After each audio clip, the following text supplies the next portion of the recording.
இலக்கை நோக்கி டுவர்ட் த கோல். இந்த நிகழ்ச்சிக்கு உங்களை அன்புடன் வரவேற்கிறோம். Praise the Lord.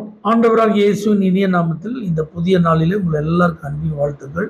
யோவான் எழுதின சுவிசேஷம் 1 அதிகாரம் 9 வசனம்.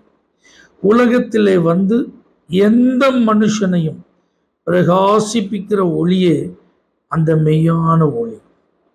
சவுத் ஆப்பிரிக்காவில் ஒரு குறிப்பிட்ட கிராமத்தில் ஒரு தலைவன் என்கிற பெயரில் ஒரு முரட்டாட்டமான ஒரு மனுஷன் கொலைகளையும் கொள்ளைகளையும் சர்வ சாதாரணமாக செய்து வந்தவன்.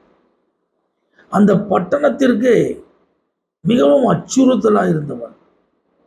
அரசாங்கம் எத்தனையோ விதிமுறைகளை போட்டு அவனை பிடிக்கிறதுக்கு முயற்சி செய்தோம், அவனை கட்டுப்படுத்தவே முடியலை. ஆகவே அரசாங்கமே அறிவிச்சாங்க, அவனை யாராவது நீங்கள் கொன்னீங்கன்னா உங்களுக்கு தகுந்த சன்மானம் வழங்கப்படும். நிறைய பேர் அந்த சன்மானத்துக்கு ஆசைப்பட்டு போனாங்க, அவங்களெல்லாம் கொண்டுட்டான். அப்படிப்பட்ட ஒரு முரட்டாட்டமான ஒரு ஆள். ஸோ இப்படி ஒரு செய்தியை ராபர்ட் மொஃபட் அப்படிங்கிற ஒரு தேவ மனிதன் கேள்விப்பட்டு அந்த பகுதியில் மிஷினரியாக அவர் கடந்து சென்று அந்த மனுஷனை எப்படியாவது ஆதாயம் பண்ணணும். ஏன்னா ஏசப்பா எந்த மனுஷனையும் பிரகாசிப்பிக்கிற மெய்யான ஒளி. அப்போ இந்த முரட்டாட்டமான இந்த கொலைகாரனை, இந்த கொள்ளைக்காரனை, ஒருத்தருக்கு அடங்காத இந்த மனுஷனை இயேசுவுக்காக ஆதாயம் பண்ணணுங்கிற ஒரு பெரிய தரிசனத்தோடு அவர் அந்த பகுதிக்கு போய் அந்த கிராமத்துக்கு வெளியில் ஒரு கூடாரத்தில் தங்கியிருந்தார். அவர் அந்த மனுஷனை பார்க்கவோ அவனை குறித்த தகவல்களை கேட்டு அவனை எப்படி சந்திக்கணும் எதுவுமே செய்யலைங்க. அவர் செஞ்ச காரியம் என்ன தெரியுமா?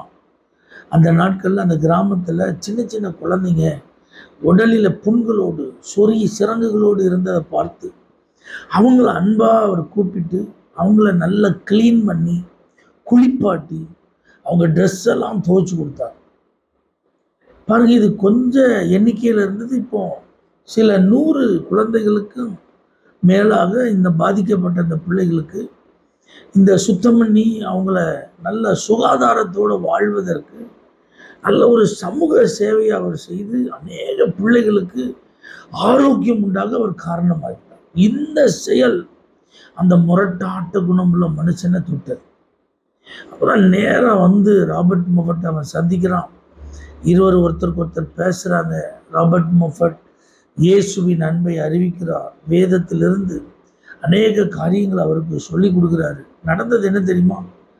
அந்த ஏரியா முழுவதிலும் சமூக சேவை செய்வதற்கு ராபர்ட் மொஃபட்டுக்கு பக்கபலமாக இருந்தது அந்த மனுஷன். அது மாத்திரமில்லாமல் எழுத்து வடிவம் இல்லாத அவர்கள் பேசுகிற மொழியிலே வேதாகமும் மொழிபெயர்க்கப்பட முக்கிய உதவியாக இருந்தது அந்த மனுஷன். இதுதான் வரலாறுல எழுதப்பட்ட ஒரு காரியம். அவன் நீங்களும் நானும் இன்னைக்கு இப்படிப்பட்ட நிறைய காரியங்களை, நிறைய மனிதர்களை, நிறைய சூழ்நிலைகளை பார்க்குறோம். நாம் என்ன செய்கிறோம்? ஜனங்களை பார்க்கும்போது அவங்க எப்படி இருந்தாலும் இயேசு அவங்கள மாற்ற முடியும்னு நம்மளால் நம்ப முடியுதா? அந்த முரட்டாட்ட குணமுள்ள இருதயம் கண்டிப்பாக ஒரு நாள் மனம் மாறும். உங்களால் அதை ஏற்றுக்கொள்ள முடியுதா? இவங்களெல்லாம் திருத்தவே முடியாது, இவங்களாம் மாறவே மாட்டாங்க அப்படின்னு சொல்லி நீங்களே ஏதாவது முடிவு பண்ணி சோர்ந்து போயிருக்கீங்களா? இல்லைங்க. உங்கள் வீட்டில் அப்படி யாராவது இருக்காங்களா? உங்கள் கணவர் இருக்கிறாரா? பிள்ளைகள் இருக்காங்களா? உடன் பிறந்த சகோதரர் இருக்கிறாங்களா? அல்லது உங்களுக்கு தெரிஞ்சவங்க உறவினர்களில் யாராவது இருக்காங்களா? இப்போ இவங்களெல்லாம் ஆண்டவரால் நிச்சயம் எதிர்காலத்தில் பிரகாசிக்கிற ஒரு வெளிச்சமாக மாற்ற முடியும். அப்போ அதெல்லாம் நம்ம கையில் தான் ஆண்டவர் தந்திருக்கிறார். நம்முடைய நற்கிரியைகள், நமக்கு இருக்கிற ஆத்தும பாரம், அவர்கள் ரட்சிக்கப்பட வேண்டும் என்பதற்காக நாம் எடுக்கும் முயற்சிகள், இதெல்லாம் வச்சு தான் கர்த்தர் கிரியை செய்வார். ஆகவே முரட்டாடு குணமுள்ள மனிதர்களை விட்டு விலகி இருக்கணும். அவங்களெல்லாம் நம்ம சந்திக்கவே வேண்டாம், அப்படி ஒரு விருப்பமே எனக்கு கிடையாது, அப்படி பேர வேண்டாம், அல்லது அவங்களாம் ரட்சிக்கப்படவே மாட்டாங்க அப்படிங்கிற ஒரு முடிவுக்கு வர வேண்டாம். நமக்கு அறிமுகமாகி அவங்க இருக்கிறாங்க, நமக்கு தெரிய அவங்க இப்படி கீழ்ப்படியாமையில் இருக்காங்க அப்படின்னா அவர்களுடைய ரட்சிப்பை கர்த்தர் நம்ம கையில் தான் கொடுத்துருக்கிறார். ஸோ எந்த மனிதனையும் அவரால் பிரகாசிக்க பண்ண முடியுங்கிற விசுவாசத்தோடு நம்ம செயல்படுவோம். இப்படிப்பட்ட நபர்களையும் இயேசுவுக்காக ஆதாயம் பண்ணுவோம். பரலோக தேவனே, இந்த ராபர்ட் மொஃபட் அவர்களைப் போல நல்ல ஒரு இருதயத்தை நல்ல நற்கிரியை செய்யும் ஆண்டவரே ஸ்தோத்திர செய்கைகளை, சுவிசேஷத்தை அறிவித்து ஆத்தும ஆதாயம் பண்ணக்கூடிய பாரத்தை எங்கள் எல்லாருக்கும் தார். இயேசுவின் நாமத்தில் பிதாவே, ஆமென். For prayer contact, Pastor J. J. Kumar, El Shaddai Ministries, 9500252586, Surandai.